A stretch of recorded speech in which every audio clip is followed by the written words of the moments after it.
پیارے بچوں، السلام علیکم۔ آج کا ہمارا موضوع ہے سری نگر سے کرگل تک، جو آپ کی 7ویں جماعت کی اردو کی کتاب پر پیج نمبر 69 پر ہے۔ جیسا کہ ہم نے آدھا سبق کل پڑھا تھا، نشان لگایا ہوا ہے، اس سے آگے ہم آج پڑھیں گے۔ یہ جگہ چاروں طرف سے آسمان کو چھوتے ہوئے پہاڑوں سے گھری ہوئی ہے۔ دائیں طرف کے پہاڑوں میں دور اوپر امر ناتھ کا مشہور تیرتھ استھان ہے اور بائیں جانب زوجیلا کی سڑک موجودہ دور کی سائنسی ترقی اور انجینئرنگ کا ایک جیتا جاگتا ثبوت ہے۔ امر تیرتھ استھان ہو گیا کوئی پاک جگہ، مقدس جگہ، زیارت گاہ، اور بائیں جانب زوجیلا کی سڑک ہے موجودہ دور کی سائنسی ترقی اور انجینئرنگ کا ایک جیتا جاگتا ثبوت ہے۔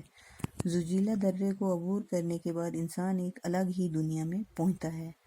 درہ ہو گیا جو دو پہاڑوں کے درمیان کا راستہ ہو، اسے درہ کہتے ہیں۔ یہ کہتا ہے کہ جب ہم دو پہاڑوں کے درمیان کے راستے کو طے کر کے پہنچتے ہیں تو ہمیں لگتا ہے کہ ہم ایک الگ ہی دنیا میں پہنچ گئے ہیں۔ یہاں سے آگے چل کر ہر طرف وادیاں اور وسیع و ریز مرغزار دکھائی دیتے ہیں۔ وسیع و ریز ہو گیا لمبے چوڑے مرغزار، سرسبز میدان یعنی جہاں چراگاہ دکھائی دیتے ہوں۔ لداخ حقیقی معنوں میں یہیں سے شروع ہوتا ہے۔ حقیقت میں لداخ یہیں سے شروع ہوتا ہے، کیونکہ یہیں سے ہم ایک طرح کے جغرافیائی فرق کو محسوس کرنے لگتے ہیں۔ ایک طرف کشمیر کے برف پوش پہاڑ، سرسبز وادیاں، گھنے جنگل، اور دوسری طرف تا حد نگاہ چٹیل اور بلند و بالا پہاڑوں کا طویل سلسلہ جہاں نباتات نام کی کوئی چیز نہیں آتی۔ ایک طرف کشمیر کے برف پوش پہاڑ، برف سے ڈھکے ہوئے پہاڑ، سرسبز وادیاں، گھنے جنگل، اور دوسری طرف تا حد نگاہ چٹیل ہو گیا، نگاہ ہو گیا نظر، جہاں بہت دور دور تک نظر جاتی ہو، ان کے چٹیل ہو گیا ایسا کوئی گھاس یا ایسا میدان جہاں کوئی گھاس یا درخت نہ ہو، اور بلند و بالا پہاڑوں کا طویل سلسلہ یعنی اونچے پہاڑوں کا ایک لمبا سلسلہ جہاں نباتات نام کی کوئی چیز نہیں آتی۔ نباتات ہو گیا جہاں گھاس، سبزیاں، پھل پھول وغیرہ ہوں۔ پہاڑوں پر سے گزرتی ہوئی سری نگر لے شارہ پر لداخ کا پہلا گاؤں مٹائن نظر آتا ہے۔ لداخ کی طرز زندگی، ثقافت اور زبان کا نمونہ لداخ کے سفر کے دوران پہلی بار ہمیں یہیں سے ملتا ہے۔ یہ کہتا ہے کہ لداخ کی طرز زندگی، ثقافت اور زبان کا نمونہ۔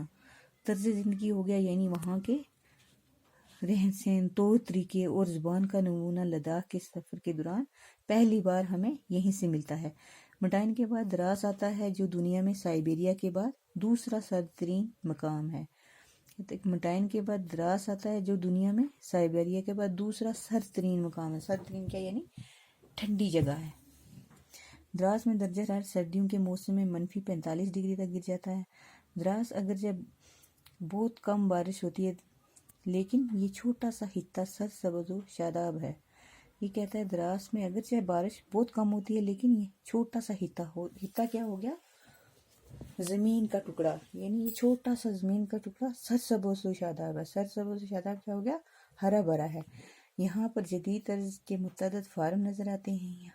یہاں ایسے مکانات تعمیر ہوئے ہیں جو شمسی توانائی سے گرم رہتے ہیں۔ کہتے ہیں یہاں ایسے مکانات بنائے گئے ہیں جو شمسی توانائی ہو گیا سورج کی گرمی، یعنی سورج کی گرمی سے گرم رہتے ہیں۔ اوکے، اس میں لمبی ویڈیو نہیں ہم بنا سکتے۔ اوکے، اللہ حافظ، کل ہم اس سے آگے بڑھیں گے۔